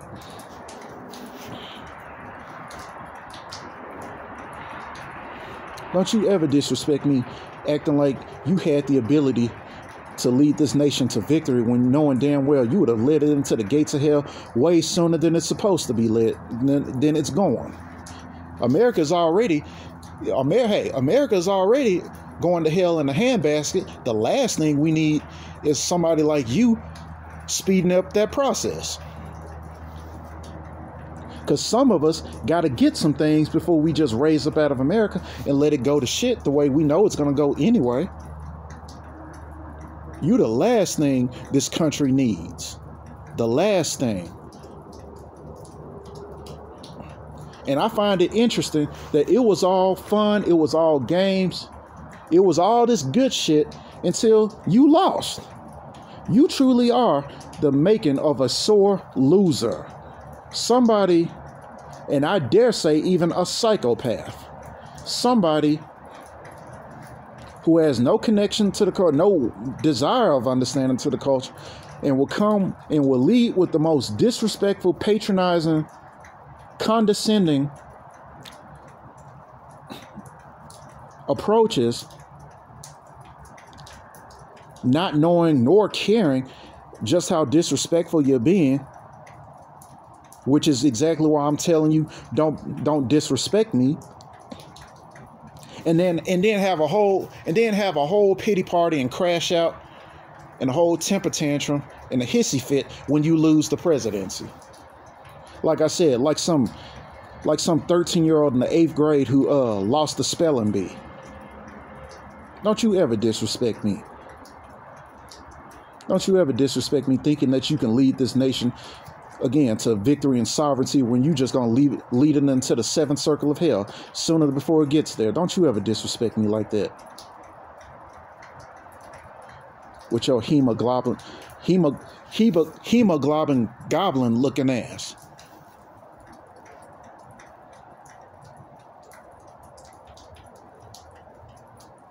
Don't you ever disrespect me looking like the Green Goblin off of Spider-Man. Don't you ever disrespect me.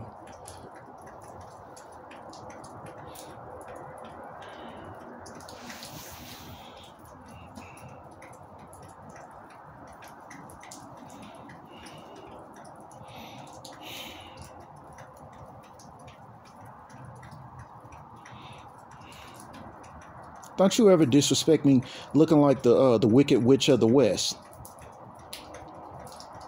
off of Wizard of Oz. Don't you ever disrespect me.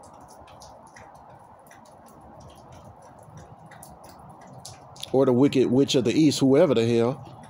Don't you ever disrespect me.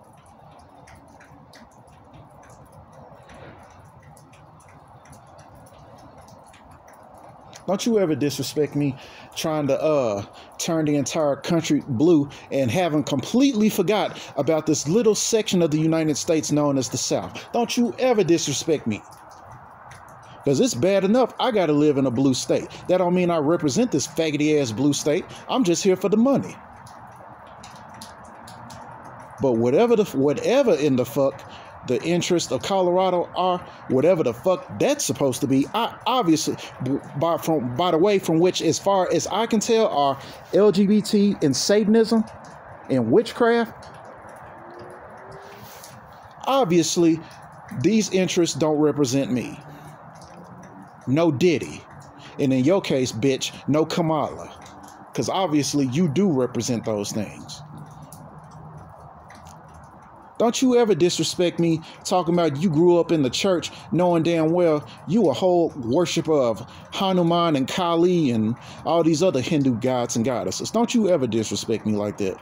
Don't you ever disrespect me disrespecting my Lord and Savior at that church as if Christianity is the representative of our God. And don't you ever disrespect the Most High like that, having, thinking, assuming, believing that Christianity represents the Most High Yah. Don't you ever disrespect me, and don't you ever disrespect my Lord and Savior like that. Don't you ever disrespect us like that.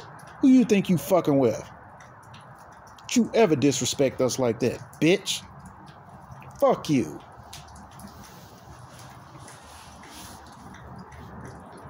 As if we don't know a devil when we see one. Like hell we don't. We see him all the time.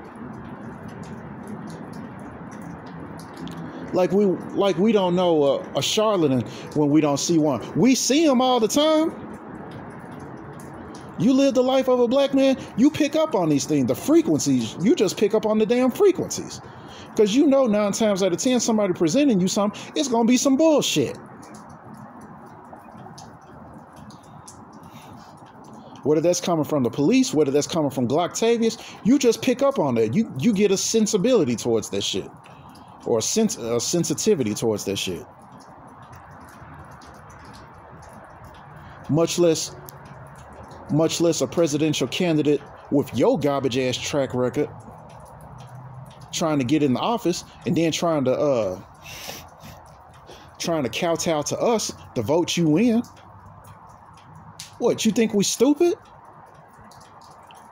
Contrary to popular belief, let this be a learning lesson, Kamala. All of us, I know the whole sister girl thing. I know.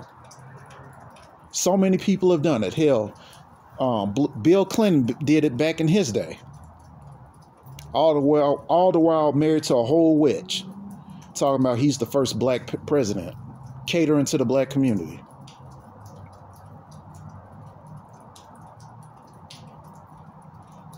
But contrary to popular belief, a lot of us, many of us, are just as politically aware, politically up to date, socially up to date, globally up to date as you are. And the fact that I know about your own country, the country that you represent, that being India, what you feel about Jamaica, I don't know and I don't care.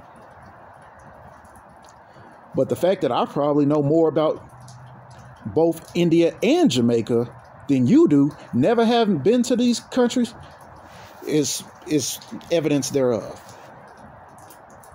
And don't you ever disrespect me thinking that you hold the cards when you obviously don't even know what the fuck you're talking about. Don't you ever disrespect me calling yourself trying to represent this country, and then when somebody like some modern day Dan Rather from 60 Minutes asks you hard-hitting questions, the only thing you have to retort with it is a bunch of fucking word salad up there sounding like a fucking fourth grader with Down syndrome. Don't you ever disrespect me like that.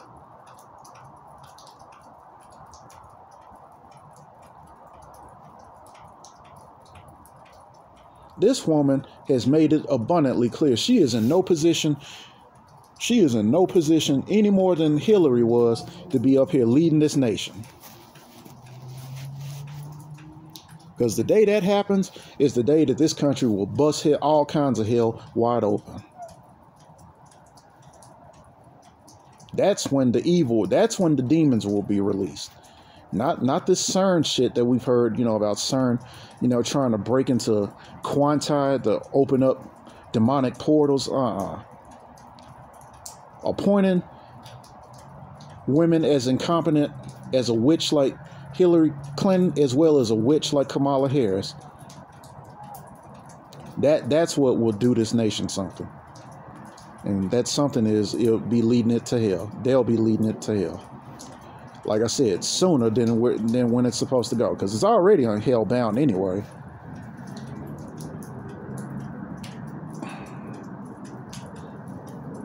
That's why we got to come out of her, lest we partake in our sins. Because like I said, all this election has done is shown us the true face of Babylon, the true nature of the Babylonian female. Out here crashing, like I said, out here crashing out here calling themselves going on this abstinence strike where, I'm just not going to have sex with men anymore. Newsflash, men have already been walking away from you. What are you talking about? Newsflash, that's something that you should have been doing whether Kamala got in or Trump got in, no matter who was keeping yourself pure. But no, you just, and like I said, I don't know who's fucking on you. Who's fucking on you? I almost forgot about the Kamala supporters. While I'm getting on Kamala's ass. Yeah, that's another thing. Don't you ever disrespect me calling yourself representing the interest of me in this country while you over here getting on YouTube, screaming like a spoiled brat. Black women who voted for this bitch, don't you ever disrespect me and black men blaming us for this bitch not getting in, knowing damn well the real culprits. Meanwhile, the culprits that you want, because you just have a subconscious self-hatred for black men and want to blame us for every little thing that goes wrong in this country. That's what you want.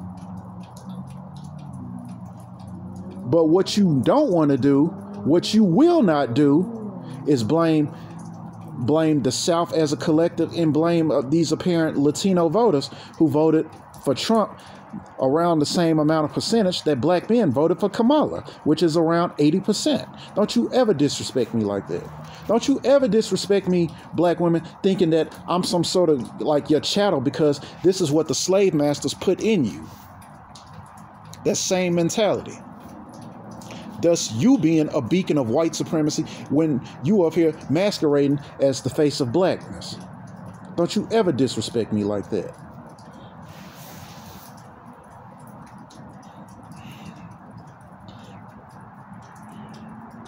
Don't you ever disrespect black men trying to gaslight them into going back to the black community when you practically destroyed it along with the Section 8 welfare housing, with your STDs and your Pookies and Ray Rays, your shooters that you got out there.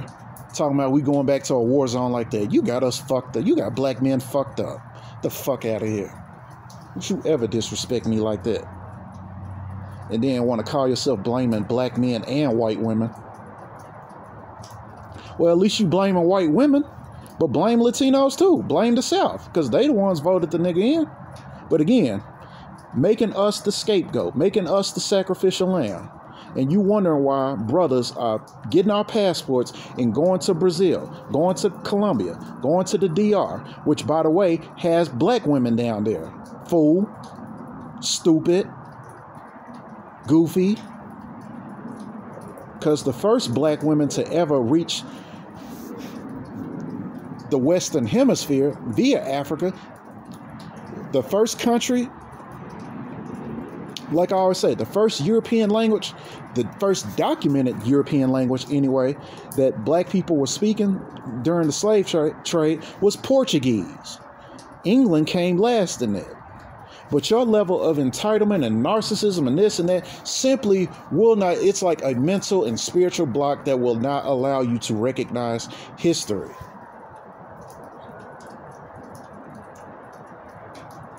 And y'all truly are some misery love company type bitches. Because if y'all were genuinely concerned about black men linking up with black women, you wouldn't have no problem with us going to a place like Brazil, like Colombia, like the DR. Because there's black women down there.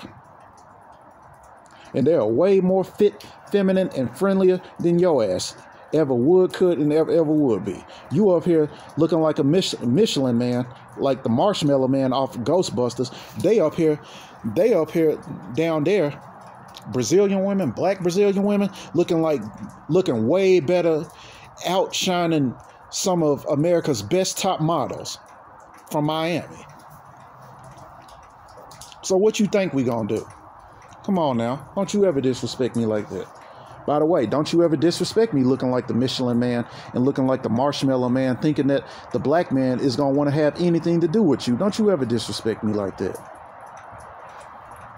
Don't you ever disrespect me thinking that the black man is going to want to marry your ass at some point when you 50, got grays in your hair, and you got two stomachs, you got a booty for a stomach, you got two booties for a stomach. You got a BBL, and you got a bunch of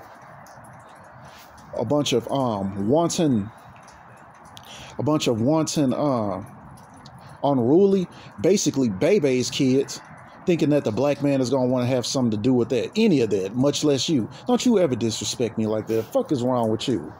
Fuck is wrong with this country?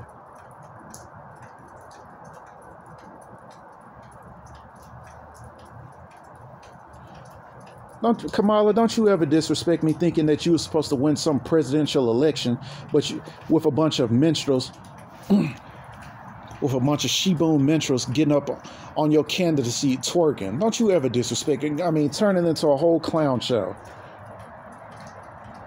Like anyone across this country is supposed to take that serious, except for your garbage-ass libtard states, like this goofy-ass state. Don't you ever disrespect me like that. Fuck is wrong with you? Fuck is these people's problem, fool? Hell wrong with them? Much less this AB Dub. Hell is wrong with this American black woman? Being fool enough to put their trust in a Jamaican, and a half Jamaican, half Hindu, just because she happens to be black. Because in case you haven't noticed, black woman, even Jamaican women who are black, by the way, don't fuck with you like that. Members of the diaspora don't fuck with you like that. So how the fuck can Kamala represent you when she ain't one of you? And on top of that, she don't fuck with you like that. The fact that she talks to you the way she talks to you and parades you around the way she does, having you get on her stage twerking. That in of itself should be evidence alone and enough that she don't respect you like that. The hell is wrong with you? And you want to get into a whole hissy fit and just basically flying off the radar, blaming whoever you see fit. And black men are always going to be fit.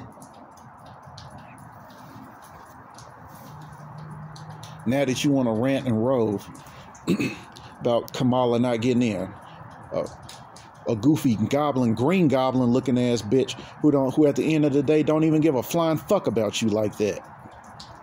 The fuck is your problem? And would have got up in office and toured this whole country a whole new kind of asshole, because there was this movie that came out, I think it's called Civil War. I'm pretty sure y'all know exactly what I'm talking about because I've just only seen like clips of it on YouTube. That's what this country would have had Kamala gotten her green goblin, half Hindu, half Jamaican ass up in there. This country would have been split in two. It would have been a whole civil war going on. But it would have been more than just Texas and California. No, it would have been the entirety of the South. The South would have gone back to being a Confederacy. Like, no, we need to just break off from the Union. Fuck this.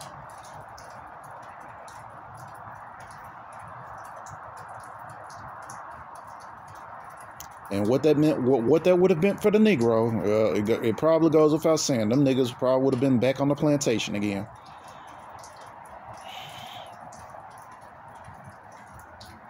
That shit would have went all the way to the left.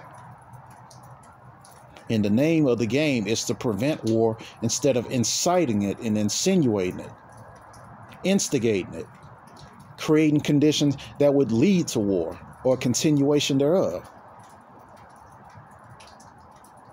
Kamala being in office, that shit, it would have done just that. Toward this country, as well as countries that clearly need our help, like areas in the Middle East as well as Eastern Europe, a whole different type of asshole, a whole different type of booty hole that wouldn't even shit straight. That would have been the fate of this country as well as countries across the globe. So with that said, I'm going to head back. If you are a Trump supporter, I guess congratulations. And if you're a Kamala supporter, I'm here to say, as somebody who's basically neutral, as basically on some Geneva Convention type shit, that's what you get. You should have voted better. And I guess what this means is you're just going to have to live the life that we've lived. You just might have to seek the tutelage of a man. Even though, knowing you, American woman, I don't know what man in his wrong mind would want you. Because just the fact that you were so convinced that you were so sexy and that men are just lining up for you when the evidence shows the polar opposite, that in and of itself tells us that the American woman, much less the American B-dub, is nothing to be fooling around with. Nothing to be fooling around with. Nothing to even keep in your company, in your presence, much less courting and dating. Why would you do that? Especially with all the herpes, and the other STDs running around here that she's carrying. Why would you do that?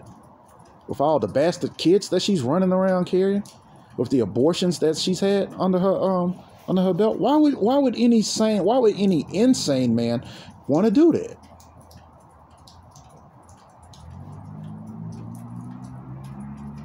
But I guess you're gonna have to put your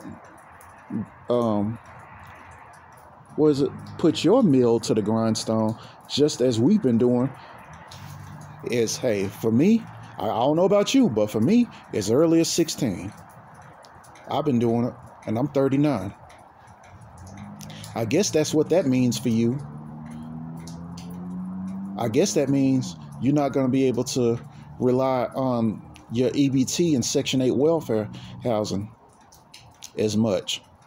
If Trump doesn't just do away with it all, which I dare say I don't consider I'm pretty sure I consider myself an independent versus a Democrat and Republican, but I definitely lean more towards the Republicans than I damn sure do the goddamn Democrats, because I've seen the wrath of a Democratic city. Y'all know where I'm from. Classic Democrat shit. Again, inner city politics, inner city foolishness. High STD rates, high crime rates, dilapidated failing schools. Typical inner city, underprivileged, underserved, low class, quote unquote African American type shit. With African Americans being the representatives of that shit. All the while some Green Goblin looking ass, Wicked Witch of the East looking ass broad is coming to you with these goofy ass stereotypes and can't even get those right. The fuck out of here. I think that's it, y'all. I'll catch y'all in the next video. I'm done roasting this goofy tragic mulatto bitch who would have torn this country an even bigger asshole than Obama did. Because no doubt Obama made his mark in American society. And that was bad enough. But putting Kamala in that shit, I'm like, nah, dude. No, we did a good job. Well, at least I can't say we, because I didn't do shit. But y'all did a good job in preventing that from happening. To which I say, yeah, I give my hats off. And hey, my hats off to the South too, as much as, and y'all know I'm from the South, but shit. Like what little the South does do as far as coming through, there's so much for that garbage ass economy down there, right? But what little the South did do, as far as coming through, it did that much. So shit. All right, y'all. Next video. Y'all know the deal. Next video, I'm out.